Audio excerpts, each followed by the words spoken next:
Delaware Governor John Carty orders all beaches, as well as vacation rental properties, to close amid the COVID-19 pandemic. DMF Associates and the Middlesex Beach Association reach a settlement in their ongoing lawsuit. The board moves forward with the rental fee proposition, engaging a lawyer to help draft an amendment for a covenant change. And Middlesex Beach has a new chairman of the Beach Patrol. This is a COVID-19 special edition of the monthly update for Thursday, April 30th, 2020.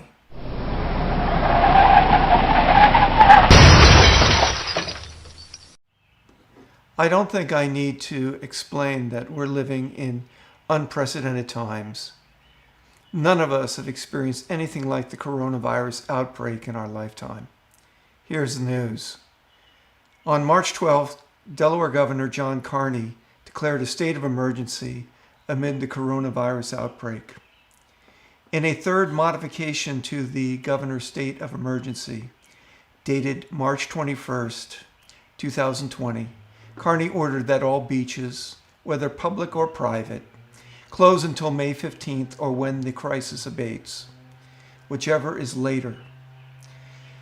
The restrictions do not apply to persons using the beach for exercise, provided people abide by the social distancing guidelines. In a fifth modification to the governor's state of emergency, dated March 22nd, 2020, Carty ordered Delaware residents to shelter in place. In a 10th modification to the governor's state of emergency, dated April 6th, 2020, Carty ordered all vacation rental properties to close until May 15th or when the crisis abates, whichever is later. Carty also ordered a number of travel restrictions in and out of the state. Currently, Delaware allows people to travel through the state. However, non-residents entering the state must self-quarantine for a 14-day period. The Bethany Beach Town Council voted to remain closed until May 31st of 2020. The Town Council also canceled a number of events, including the 4th of July celebration, movies on the beach, as well as the bandstand concert series. Delaware may be in a position to begin a phased reopening the week starting Monday, May 18th, 2020, according to the latest projections from the Institute of Health Metrics and Evaluation at the University of Washington. However, the model assumes that there is ample capacity to test for COVID-19 among the population, as well as the capacity for contact tracing for those that test positive. To date, there is insignificant testing to meet the criteria for a Phase 1 reopening.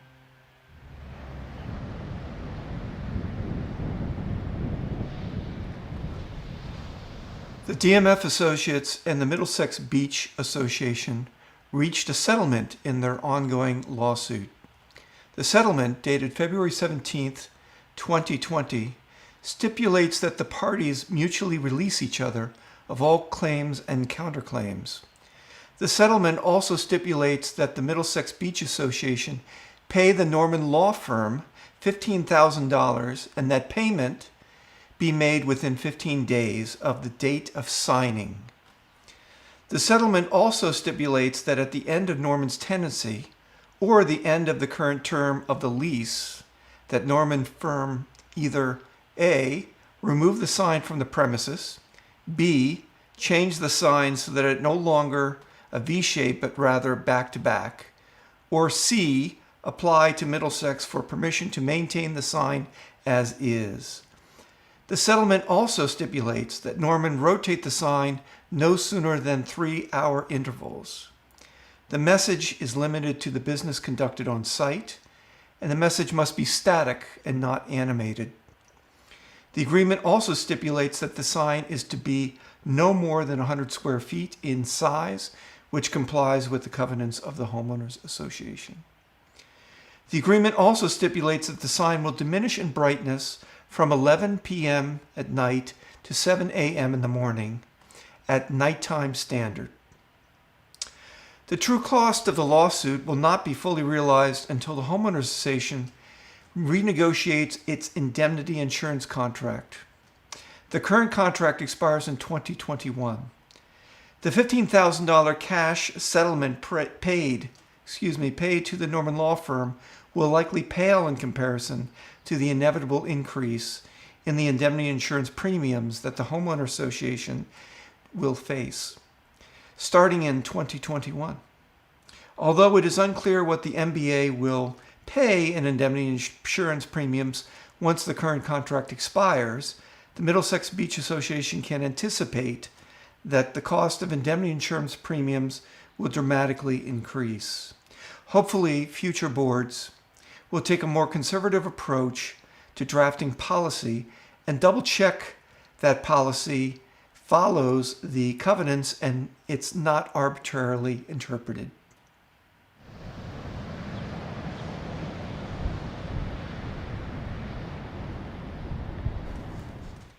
Margie Sire called the meeting on March 14th to order at 9:30 a.m.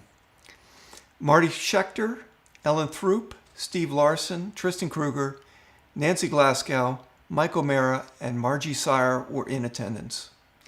Jeff Sella and Alex Sella were physically absent but attended the meeting on conference call. The coronavirus pandemic affecting the U.S. was in its early stages at the time of the meeting.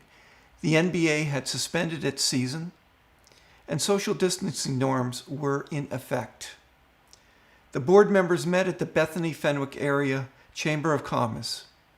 The space is inadequate to comply with social distancing norms. Each board member sat within 2 to 3 feet of each other. Fortunately, no one has reportedly tested positive for the virus. From what we now know about the virus, had anyone in the room been carrying the virus asymptomatically, everyone in the room would have been exposed. I certainly hope I don't see that scenario repeat itself. The board discussed the prospect of imposing a rental fee on owners who lease their respective properties. Steve Larson announced that he had drafted an amendment for a covenant change to charge a fee against owners who lease their property. Larson did not share the draft amendment. Larson said that charging a rental fee is a, quote, fiscal responsibility, end quote, that the board needs to present to the community for a vote.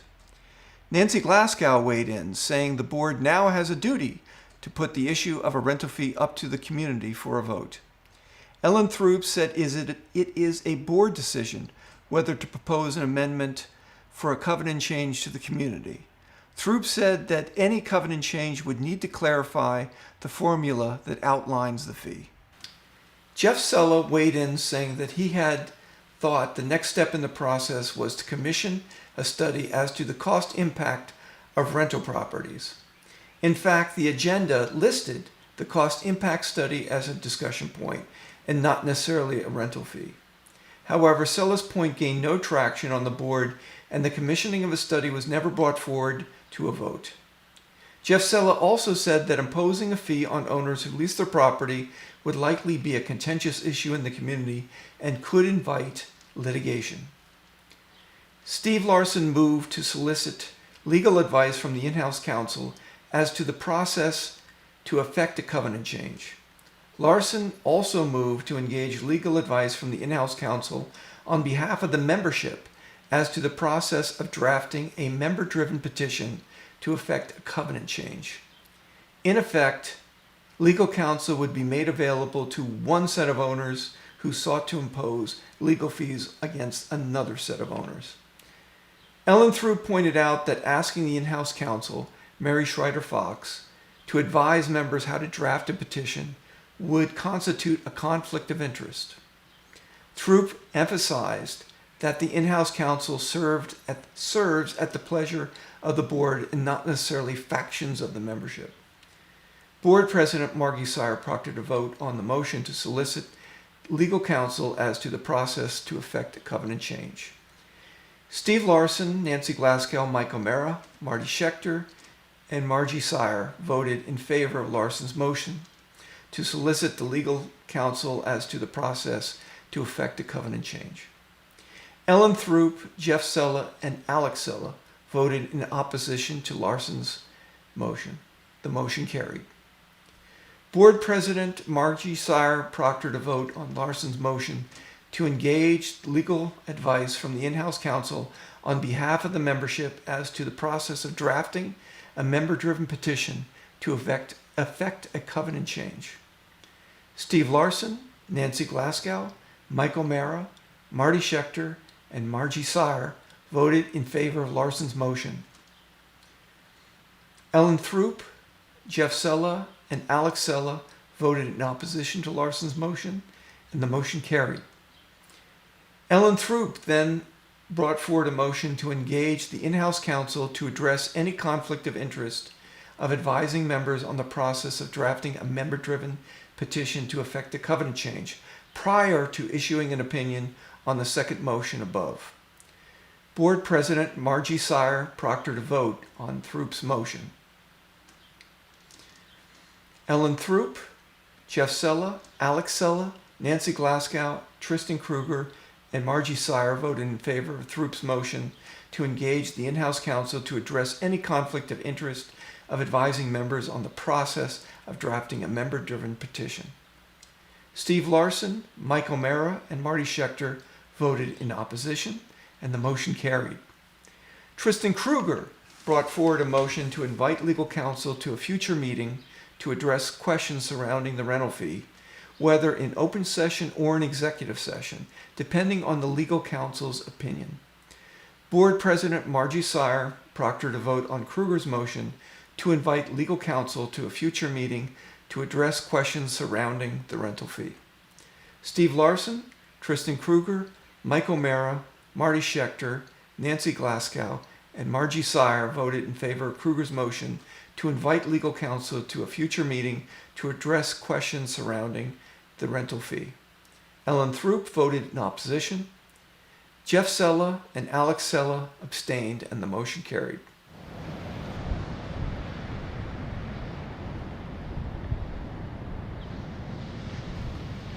I often agree with Steve Larson's opinions. However, this is not one that I agree with.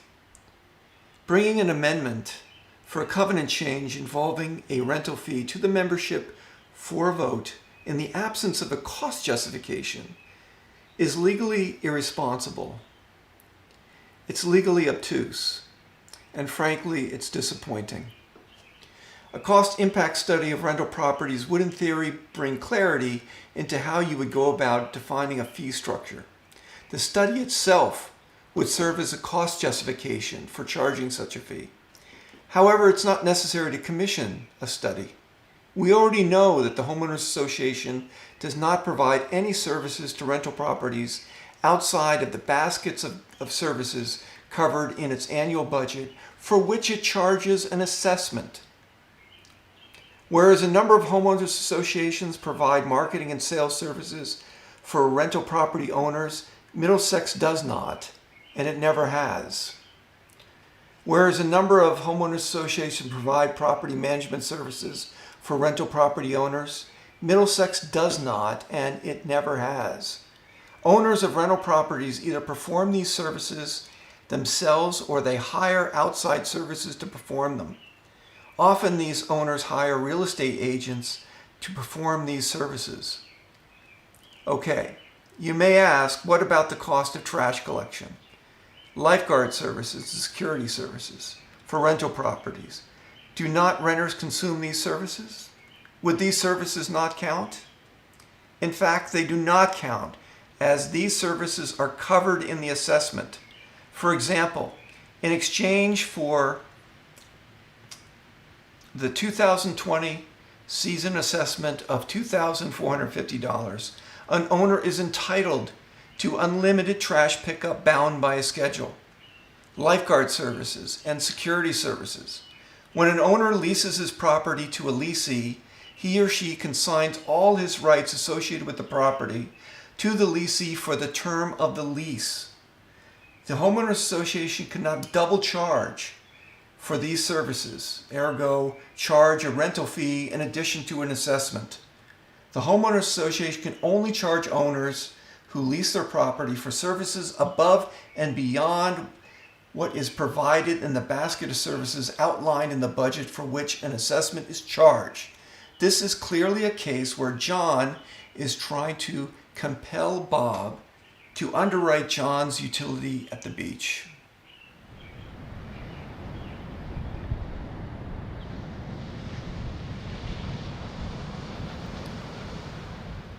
And finally, Middlesex Beach has a new chairman of the Beach Patrol Committee. His name, Mark McCullough. On the event David Taylor resigned his position as chairman of the Beach Patrol Committee, the board appointed McCullough as Taylor's replacement. McCullough has experience in the Ocean City Beach Patrol. Outside of his patrol experience, McCullough reportedly has 30 years invested in Wall Street. And that's the news. All the documents that I've mentioned are listed in the description below, including the settlement between DMF Associates and the Middlesex Beach Association. Good night.